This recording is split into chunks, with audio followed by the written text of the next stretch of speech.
யாராவது சந்தோஷமா இருந்தாங்கன்னா கனி உருட்டி விட்டுடலாம். யாராவது நல்லா இருக்கிறத பார்த்தா செய்வனை வச்சிடலாம். யாராவது காரு வீடு வாகனம் வசதியா இருந்துட்டா போதுமே, என்ன பண்ணலாம், சூனிய வச்சிடலாம்.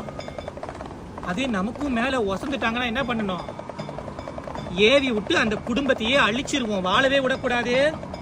முட்டாள், இன்னொருத்தவனை காக்கிறதுக்கும் அழிக்கிறதுக்கும் நீ என்ன கடவுளா? இதெல்லாம் உண்மையா பொய்யான்னு எனக்கு தெரியாது.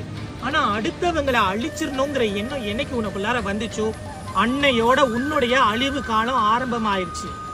செய் வினை. விதை விதைத்தவன் விதை அறுப்பான். வினை விதைத்தவன் அறுத்துதான் ஆகணும்.